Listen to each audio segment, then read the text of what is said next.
set to start the 2001 NASCAR season at the Daytona International Speedway. I, George Walker Bush, do solemnly swear that I will faithfully execute the office of President of the United States.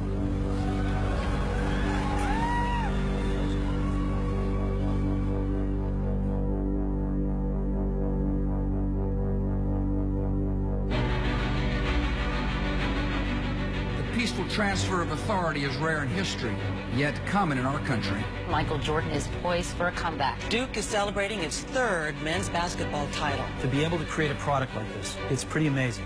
iPod. We affirm old traditions and make new beginnings. Dale Earnhardt was killed in an accident in the Daytona 500. Now we must choose if the example of our fathers and mothers will inspire us or condemn us. We must show courage in a time of blessing by confronting problems instead of passing them on. Plane crashed into the World Trade Center. I will live and lead by these principles to serve the public interest with courage. The people who knock these buildings down will hear all of it, sir. All of it. We know the race is not to the swift, nor the battle to the strong. Do you not think an angel rides in the whirlwind and directs this storm? Dale Earnhardt Jr. wins. Thankful to be the guy that could carry the American flag around after the race. Trying to be American. God bless you all, and God bless America.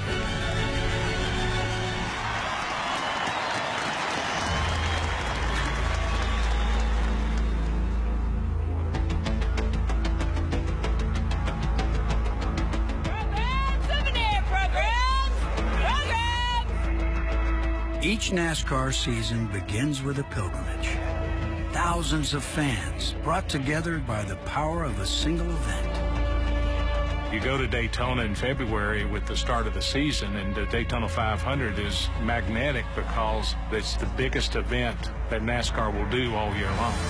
Dale Earnhardt will start from 7th position today, and if there is such a thing as an always favorite when you come to a racetrack, Earnhardt is it. He was an icon. He was the Elvis of the garage during that period, and a lot of fans looked at him as the hero figure. He had set me and Michael down and said, man, one of us can win this race. You know, we can work together.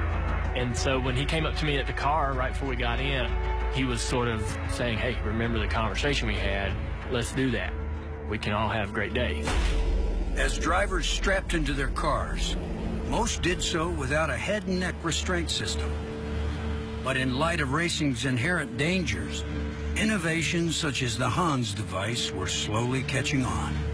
In 2000, we had some unfortunate incidents between losing Adam Petty and Kenny Irwin, and then later in the year in the truck race, Tony Roper. So going into 2001, there was a good deal of effort being put in to make the sport safer for drivers. I had some of the biggest names in the sport make comments to me or about me that I was scared, that I was a pansy, that I was not a man because I cared. I didn't give a damn. Bottom line was I wanted to be safer. Dale Earnhardt was always parked right across from me in the motorhome lot, and the conversation came up about me wearing the Hans device. His question as he looked at me was, are you wearing it because you're afraid of dying? And I looked back and said, no, I'm not afraid of dying. I'm wearing it because I think that it gives me a better chance, and it's what I look at as the next new safety device and an opportunity that we have as drivers. And certainly I had no idea what that question and how it would come back. Pace vehicle in the 43rd annual Daytona 500, the green flag road racing. Got a couple of corporate teammates, Waltrip and Earnhardt Jr. Then the man who owns those cars, Dale Earnhardt. This crowd is on their feet. They want to see the finish of the Daytona 500. They'll look at the white flag. I was probably being a little more conservative with my calls to Junior. Just trying to keep him in line to the last minute. My thought was that Dale was going to try to shove Junior past Michael for the win. That's what I saw coming. The problem was when we got off turn 2, they all jumped Dale. So far, 3 wide behind, halfway down the back straightaway. Michael Waltrip showing the muscle. Everything stacks up from third on back. Dale Earnhardt gets turned sideways. Earnhardt and Schrader are in the wall. Waltrip leads off 4. Coming down to the finish, though, and Michael Waltrip is going to win the Daytona 500, the biggest of them all. What I saw when I drove by the accident, it looked like a normal Daytona crash. I immediately went to Danny Culler, who was Dale Sr.'s spotter. And I'm like, is he okay? What'd he say? He's like, I don't know, he hasn't said anything yet. He said Richard's calling him too, and he just hasn't answered. Okay? You okay? Sitting directly in front of me, the Ken Schrader car and the Dale Earnhardt car. Schrader now very quickly calling over for the medical crews to come to attend and check on Dale Earnhardt. It wasn't long at all that we see Dale Jr. running to the infield care center. And typically over the years when you see people running to the infield care center, it's not a good thing. Well, in hot pursuit of Dale Earnhardt Jr., they don't know anything yet about your father. Tell us about those last few laps. Well, I was trying to stay behind Michael and see what happened at the end. But they had a big wreck back there, so they didn't have really no help. So Michael won his first race. I'm glad DEI finished 1 and 2 today. Pretty cool. That's Dale Earnhardt Jr., who's going to the care center. He's trying to check on his father. He comes home second. Dale Earnhardt Sr. has been transported to the Halifax hospital, but no word on his condition one way or the other. It was quiet. In the garage, people were gathering in little groups and talking quietly among themselves as if some of them knew how bad it was or had a really good idea that this is not going to end well. I left Victory Lane, and I walked into the NASCAR hauler, and it was Brian France and Mike Helton, and the phone rang, and Brian picks it up, and he talks to him for a second, and he hangs up, and he just looks at me, and he says, it's the worst. This is undoubtedly one of the toughest announcements that I've ever personally had to make. But after the accident in turn 4 at the end of the Daytona 500, we've lost Dale Earnhardt. NASCAR has lost its greatest driver ever. And I personally have lost a great friend. And I think that pretty well sums it up for the NASCAR community right now.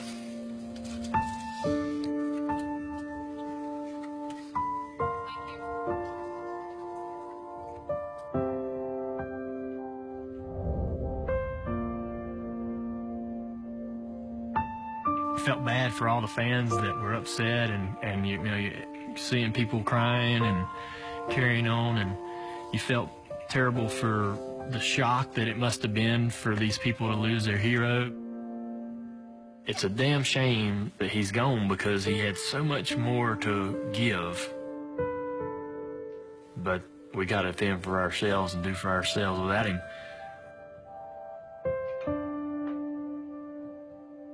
Shock and sadness at the death of NASCAR superstar Dale Earnhardt in Daytona yesterday. Grieving fans gathered at Earnhardt's racing headquarters in North Carolina to pay tribute to the man many call the greatest stock car driver of all time. When mainstream media was covering the death of my dad and how much attention that got, that stuff kind of blew you away, because I don't even know if Dad had an idea of what he was to the world, you know, or what he was to this country.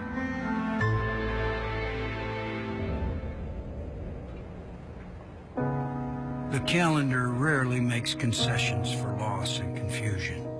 A week later in Rockingham, there was an obligation to carry on. I don't think anybody wanted to be at the racetrack the next week, to be honest. I think we all only wanted to be there because we all got to be with each other. I didn't want to be there. I knew I had to go race, because if I didn't go race, I might not never come back. But I didn't care about the race, didn't care about the race weekend. It was more about, is this company going to survive this?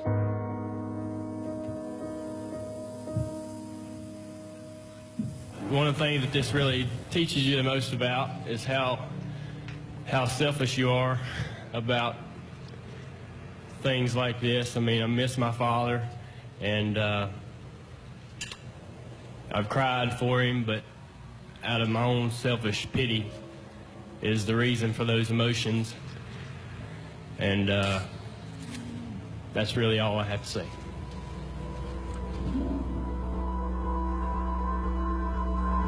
I couldn't imagine what, I mean, he was a kid. And I can't imagine what he was going through. It's your boss. It's your mentor. It's your father. It's the name of the company. And you had just been given the responsibility of the Earnhardt name to carry it forward. I don't know how he was supposed to handle it. This week has seemed like a month. We've all gone through a variety of emotions, trying to reconcile with ourselves just how a hero like Dale Earnhardt could be taken away. Today, life goes on, and so does racing, just like Dale would have wanted it.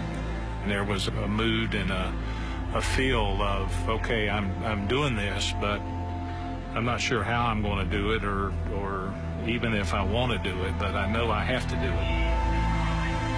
Was he mentally prepared to get in that car? I don't know how anybody could have been mentally prepared to get in the car. During the warm-up laps and coming to the green, how can you not have that in your mind?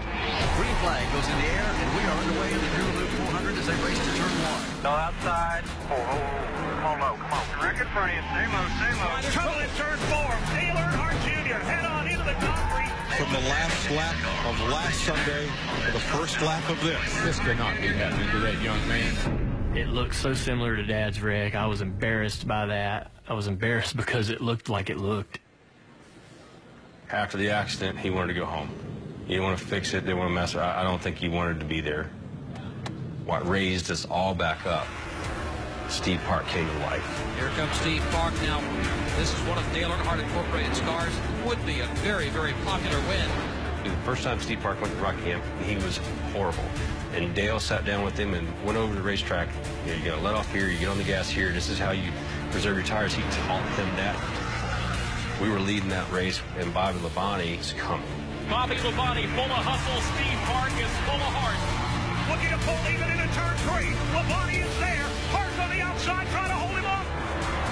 One last effort at him at the start-finish line, but it will be Steve Park. If that didn't happen, I don't know what would have happened to the company, because him winning was like, wait a minute, you know, this is possible, this is doable. With Steve Park in victory lane, Dale Earnhardt Incorporated could see a way forward. The future seemed less certain at Richard Childress Racing. Earnhardt had been the team's lead driver since 1984. Black number 3 became the white number 29, and Busch Series driver Kevin Harvick became a Cup Series rookie, an unproven name forced to fill the shoes of a legend. Kevin Harvick now is a household name, but then he was just a guy in from the West Coast, and all of a sudden he's tossed into one of the best cars on the circuit under this very strange black cloud of history. At Atlanta, Harvick showed no signs of wilting under the weight of his new position. Kevin Harvick trying to hold off Jeff Gordon for the win. Coming out of turn number 4. Gordon is down low. Harvick is up high. Side by side out of 4. Harvick trying to hold on. Gordon races to his inside. They touch at the spike. Tell me we got him. It's Harvick. Harvick by inches. As a competitor, I can't help but go through it every time thinking, what could I have done different to have gotten the win? But looking at the bigger picture, I'm glad it was the battle that it was and that impacted the sport in the way it did. This was for Dale, you know. Right there at the end, I was praying for him to help us, and he did. This doesn't get your blood to pumping and give you chill bumps and give you some sort of special feeling. You're just not in this world right now. I don't know how you could script it any different. None of us expected this soon, and I think Dale Earnhardt was in the passenger seat of this car today. Somebody was making it go a lot better than I was, so all I got to say is this one's for Dale. That might have been the most significant thing that could have happened to Richard Childress Racing, for them to know that going on might be possible. I'm real happy for Richard, and especially the team, because I know how much my father meant to those guys. And it really makes me feel good to go home tonight knowing that them guys has got something to celebrate. Dale Earnhardt's car had returned to victory lane. So had the race team that bore his name. But his son remained adrift, still awaiting his own moment of solace. Heavy fog this morning from Philadelphia up through Boston. That may cause some delays. Now back to New York. Here's Matt. All right, Willard, thank you very much. On Close Up this morning, a tale about a tiger. Tiger Woods, that is, becoming the first in history to win golf's 4 major professional tournaments. The world of sports carried out its annual spring traditions. The change in season brought with it NASCAR's own All-Star event. And with no points at stake, the Winston was a time to cut loose after the turmoil that began the year. Here we go. The 17th annual running of the Winston gets the green flag. All the cars are loose down in the corner. The track is wet. All these cars are wrecking because I believe it might be raining. Everything was fine until we threw the green flag, and it instantly become unfine. They waved the green flag. The sky opened up. I made it through there, and you're thinking, man, you know, I got a shot at winning this race now because half these guys have crashed. Well, NASCAR let them all get backup cars out. It was an all-star race. It was non-points. It was fun. So we said, okay, you know, we haven't even completed a lap in this thing, and we've got a lot of torn-up race cars. So if you've got a backup car, go get it, and we'll start over. You go from thinking my race is done to, oh, wait a minute, there's new life here. Not only did they get their backup cars out, but they really didn't have to go through tech. So all these guys get their cars out, and they tricked them all out. And we're off and running one more time. Jeff Gordon trying to become the second 3-time winner of the Winston, joining Dale Earnhardt. Guys that wrecked ended up winning the race. So I was furious about that whole thing. We shouldn't have rushed into the rain. Then those guys got a mulligan. You don't see that anymore. As summer arrived, the sport's top talent took its place in victory lane. But looming in the distance was a return to Daytona. A couple of my best friends and a couple of Dale Jr.'s best friends actually went back to Daytona a week early. I was a bit of a hellraiser partying, and Daytona had a lot of great bars, a lot of great places to go. The day that we got there was a Thursday of the off week. And we just got into town, and I said, we're going to go into the racetrack. I got to go to the track before we can go into town and rent this house and have fun and do what we're going to do. I can't do that with this racetrack looking over my shoulder. We drove over to turn 4 where Dad crashed and stopped, and I just got out, walked around a little bit, and just needed to stand there. I just wanted to get there and check it out and, you know, make my peace with it or whatever you want to call it. But it was good. And we got in the truck, left, went and raised hell all weekend. It was maybe his way of dealing with it. We were honestly a little concerned how he was going to come to this race and how, if he was going to be prepared, if he was going to give it. We just didn't want any distractions for him. Well, probably the worst thing that could have happened to him being by himself. Junior did exactly how he wanted to do it, which was turned out to be exactly how he probably should have done it. 16 races down, 20 to go. NBC Sports will be here each and every week. These cars are about to roll out for Winston Cup practice. Going to Daytona in July, all eyes were on Junior. How would he react? And how should we react for him? There's Dale Earnhardt Jr. getting set to make his first laps here. What must he be thinking right now as he gets set to go out onto the track for the first time? I guess I remember thinking to myself, it's going to be weird going through turn 3 and 4 a couple times. The very first time he came off of turn 4, I'm like, that's where Dale died.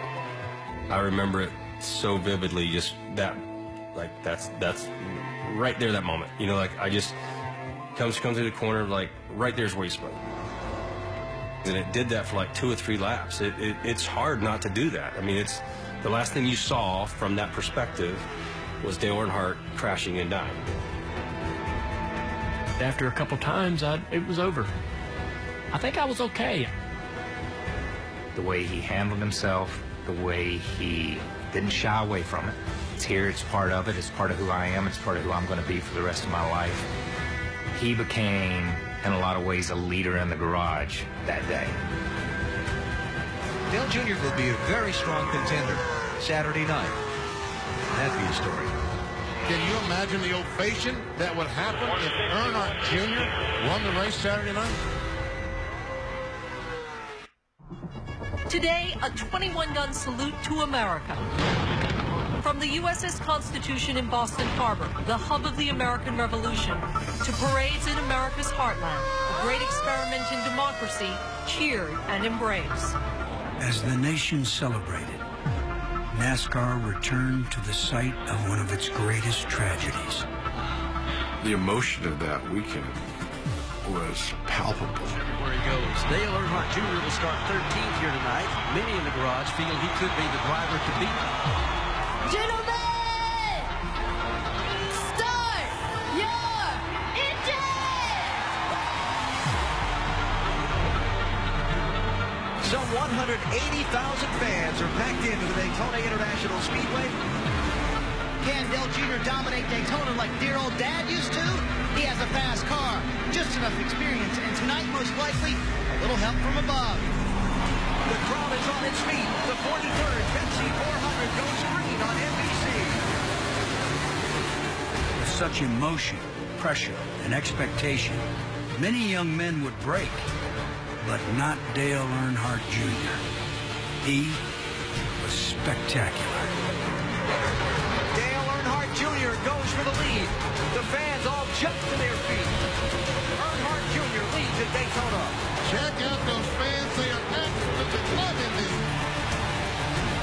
You could see emotion in the way he was driving. He was getting to the front, he was staying to the front, and you were going to have to do something spectacular to knock him out of the front. You know, there's no point in any race where you go, man, I got this, or I'm going to win this race. I always think, what's going to happen? What's going to happen to keep me from winning this race? Trouble off the corner. Several cars involved. 3, 4, 5. Earnhardt avoided the chaos, but the caution came in the middle of a pit cycle and put him in 7th place with only a few laps remaining. I knew with our tires we were going to eat those guys up. I just needed to make sure that I got all the right runs and never got bottled up where I had to really lift and kill my run. They come to the start-finish line. Time to settle the Pepsi 400 at Daytona. Look at Junior go. Up to 4th. We just sort of hopped right in front of the right people at the right time to get these really awesome pushes. Junior to the outside of Mayfield for 3rd. He just really made some really good moves at the right time. Looked a lot like his dad at that time, where his dad was so much better than we were at drafting, manipulating the air and moving people around. And it just seemed like Dale Jr. caught on to that stuff a lot quicker than everybody else did, and especially that night. To the outside for the lead in turn 4. Dale Earnhardt Jr. rockets to the front of Daytona. Listen to the crowd. The 180,000 on their feet screaming wildly. The noise of the crowd, this almost religious experience, this seeming miracle that Dale Jr. is going to win this race. It's one of the most stunning things I've ever experienced in sport.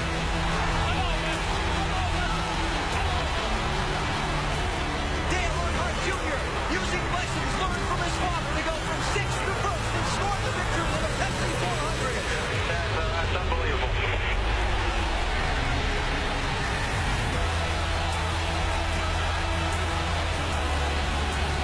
You wouldn't believe the emotion, the tears out here. He loves this place. Yeah, this is them fans up there. They love that kid to death.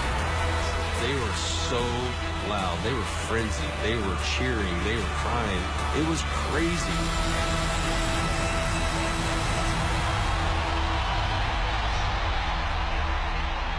There's a handful of moments that I constantly think about that were special, unique, and wow, I'm glad I was in this business in this era. That night was one of them.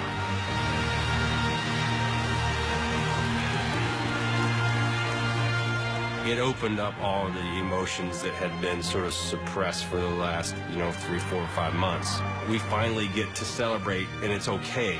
It's okay to be happy. He was with me tonight. I don't know how I did it. He was there. Not that anything could ever really truly take away the sense of loss of the father, but boy, you had a sense of renewal that night in a way I don't think anybody ever believed was really going to happen quite that quickly. But the boy won. The son won. We just really needed something like that to happen, and it couldn't have been, a better story to go back to Daytona and do it there. As the fireworks lit up the night, a sense of healing swept through the world of NASCAR. Earnhardt's victory was therapeutic, but in the quest for the championship, the summer belonged to a different driver. Gordon to block, and Gordon to win.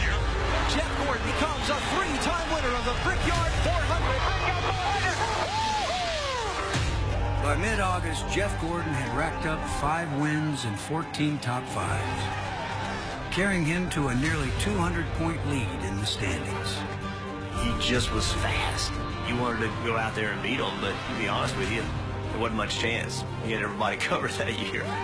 As we won races and built confidence, it just got better and better and better. And we got to the point just past halfway of the season where we felt like this is our year. This is our championship to win or lose. Summer drew to a close, and after such a difficult start to the season, things were starting to feel normal again.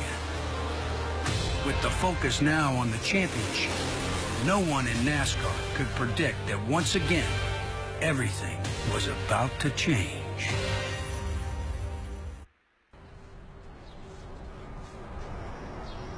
And good morning. Welcome to Today on a Tuesday morning. I'm Matt Lauer. And I'm Katie Couric. What's that Dolly Parton song? Here we go again. Yeah, unbelievable. We've been talking about this for a long time. He retired from the game. On the early morning of 9/11, I was in my office in New York, 30 Rockefeller Plaza, one of the most iconic buildings, certainly in New York, getting ready for an NBA bid. Perspective on Howard Hughes, because the other books have been written based on stories told by people. I could see on in the background, and I was kind of mad I was missing it, that Matt Lauer was doing an interview. The most amazing man that America has ever created, ever.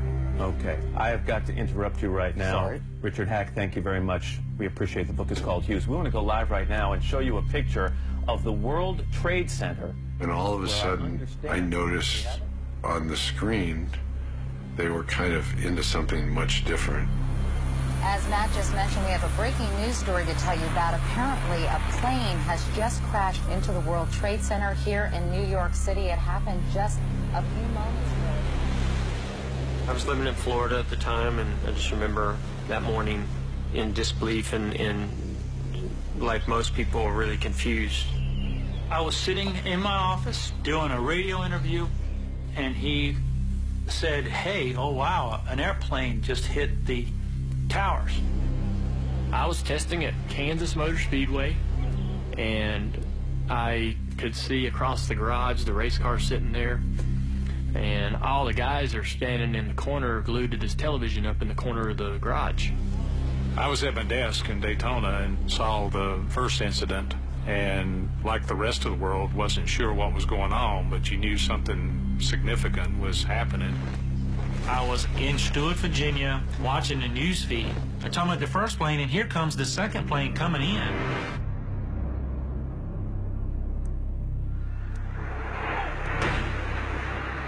Airplane crashed into the World Trade Center. Second plane into the other tower of the Trade Center. Major fire. Everything you got, the World Trade Center now. We had, in those days, 3 or 4 floors of 30 Rock. And I said, I'll take 2, you take 2. And you just run around the floor and you tell everybody to get out of here. You have to move from a possible accident to talk about something deliberate. The first one was, man, can you believe that? Some plane just flew in there. And the second one was, this is totally different.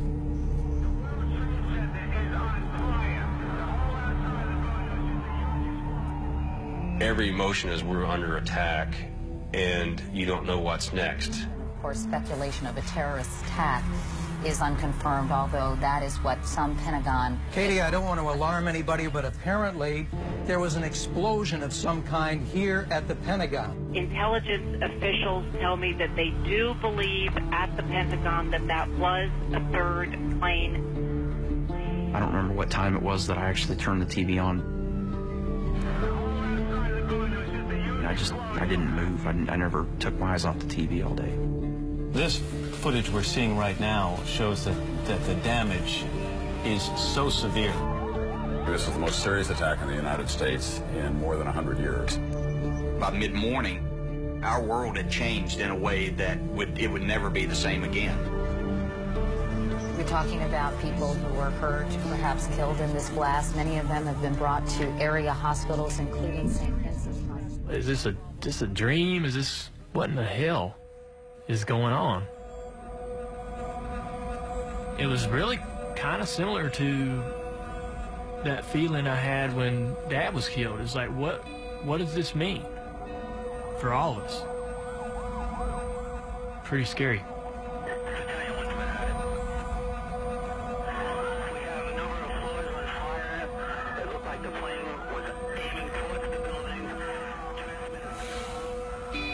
Today, our fellow citizens, our way of life, our very freedom came under attack in a series of deliberate and deadly terrorist acts.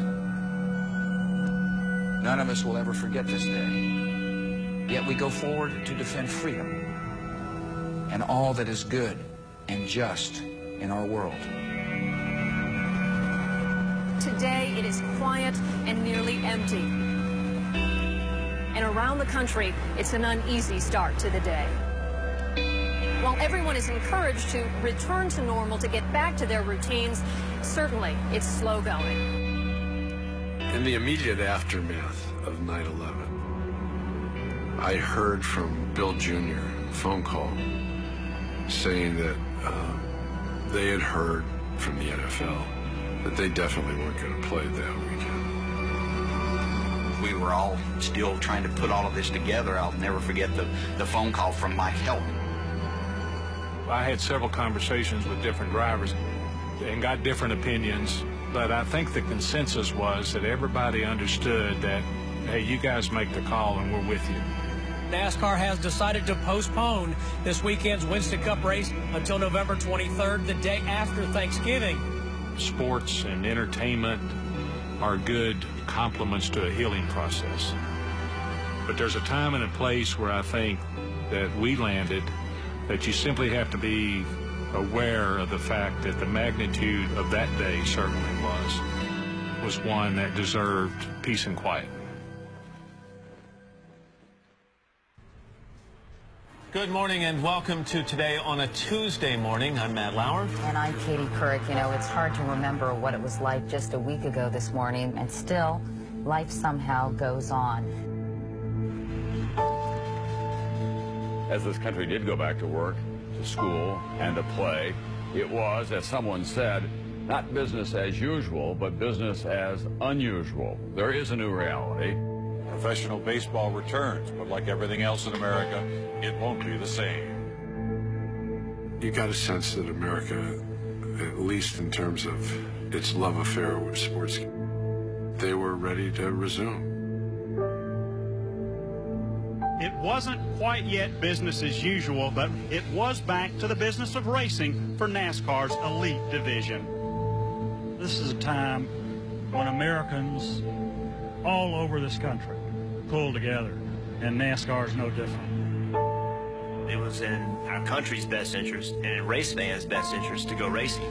We would provide a diversion, something else to watch. Everybody wanted to show their support, like, to hell with you terrorists, you know, we're going to continue on. It was a way that we could stand up and show that we weren't going to back down from terrorism.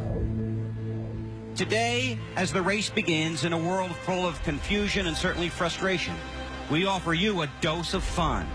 Because, folks, that's our job. The atmosphere is unbelievable.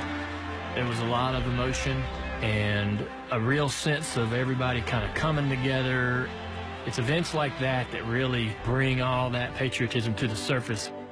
And during the national anthem, it just gave you chills.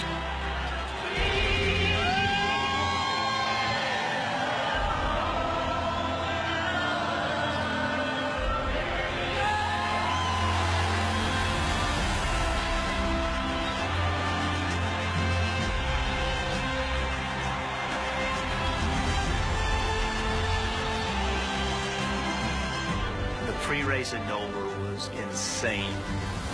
USA, USA.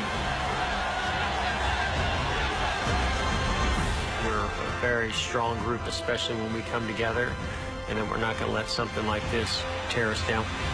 It's only going to help us be stronger. The message has been sent to New York City, to Somerset County, Pennsylvania, and to Arlington, Virginia. We mourn your loss. We salute your heroes. We will race, but we will never forget. Let's go racing at Dover.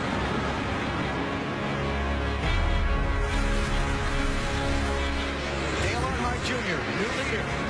The race starts, and we had a great car. He is driving away from all of his competitors. Fans on their feet. White flag is out. This season started very slowly for Dale Earnhardt Jr., but in the second half of the year, things have begun to come around. The American and checkered flags out at Dover. Earnhardt Jr.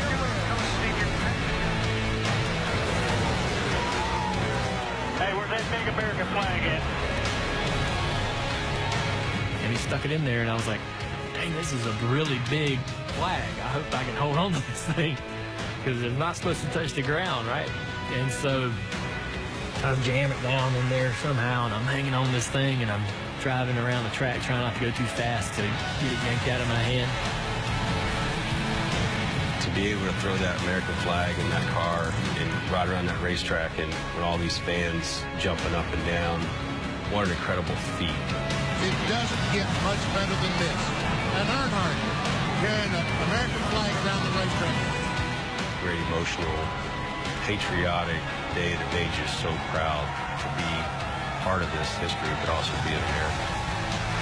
You know, it feels good to be back in a race car, and I'm glad I could be the guy to win the race so I could carry the American flag around there, and that made me feel good.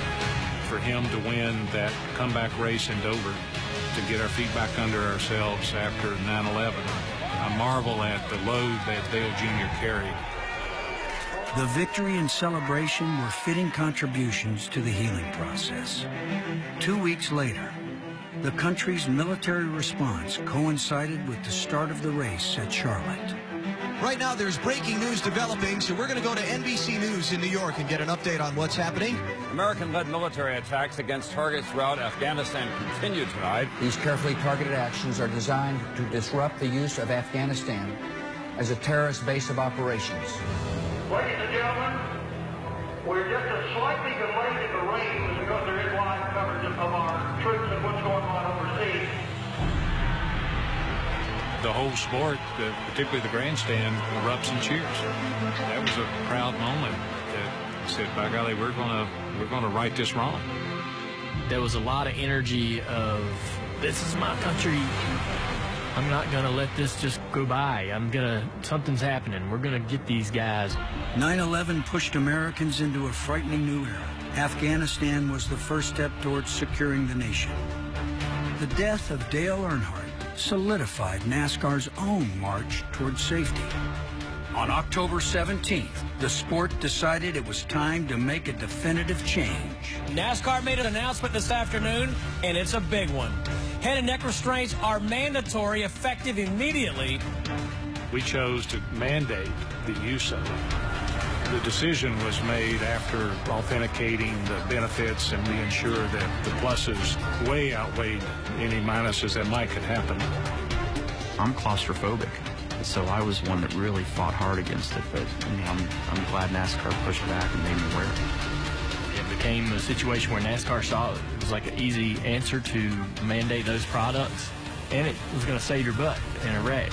The most lasting impact of that year, the fact that the Hans device took over and there hasn't been a death on a NASCAR track since 2001. By November 2001, the war in Afghanistan and the search for those responsible for 9/11 were still in their early stages. NASCAR's campaign was coming to a close. Jeff Gordon had kept his opponents at arm's length since the chaos of September, winning at Kansas and scoring 5 top 10s. And in Atlanta, Gordon was on pace to clinch another championship. Next time he crosses the start-finish line, Jeff Gordon is the 2001 NASCAR Winston Cup Series champion. 4 times he has won the championship. And he's, what, 30 years old? My goodness. Bobby Labonte wins the race, and Jeff Gordon has locked up the championship. Congratulations, Jim. That was an awesome run there. Good job, man. Way to go all year. Great job. It was an exciting time in my life. This is all right. Got to enjoy every moment of this. To be able to have won the championship, my 4th championship, it was a big deal. It was a big deal to me. That era for Jeff Gordon was one that wrote the script for NASCAR's future. He was the guy to beat every weekend. He was on his game, and that's what sports is about. And he was the franchise at the time. In an era when the championship was decided on total points, Gordon earned the title even though there was still one event left. The New Hampshire race, postponed in the wake of 9/11 and held the day after Thanksgiving. What I remember as much as anything is nobody complained.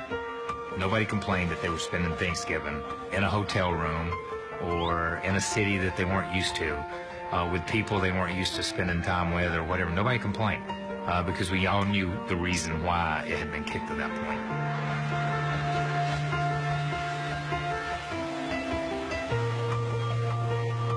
Jeff Gordon dominated, but it's Robbie Gordon who's going to score the victory. 5th first-time winner in Winston Cup competition this year. Thank you guys, all of you. Robbie, you've done a hell of a job. It was an unusual ending to the 2001 season, but when we left there was a lot of pride in the fact that we got through the year. Robbie Gordon became the season's 19th different winner, the most in NASCAR's modern era. He won for owner Richard Childress. Ending the season in victory lane eased the pain of beginning it with the loss of Dale Earnhardt.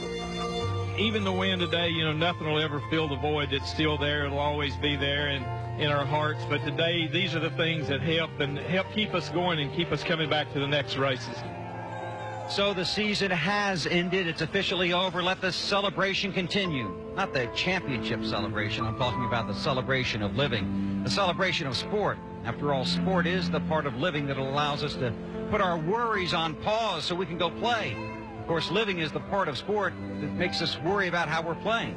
Unfortunately, this season, those lines crossed. We continue to celebrate the victories, and that's okay, because joy and excitement are still a big part of living.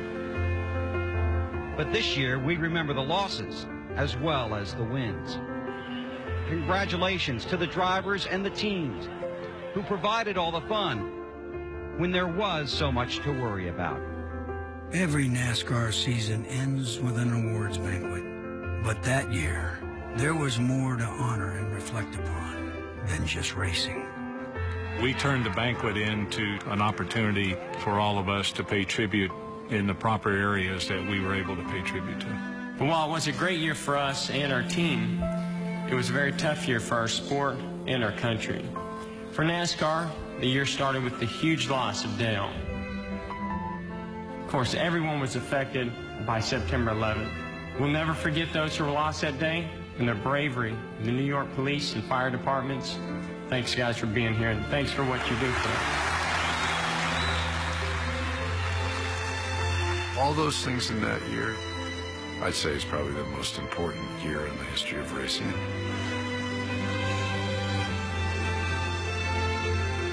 When you look at so many things that happened and that moved and shuffled and changed that year, it was like there was a shift in how people saw the world. To get through the emotional side of it was really draining, but there was just such a proud group of people that wanted to prove that they were going to get it done and they were going to stick together. We didn't really close the book. We left it open and got ready for the next season.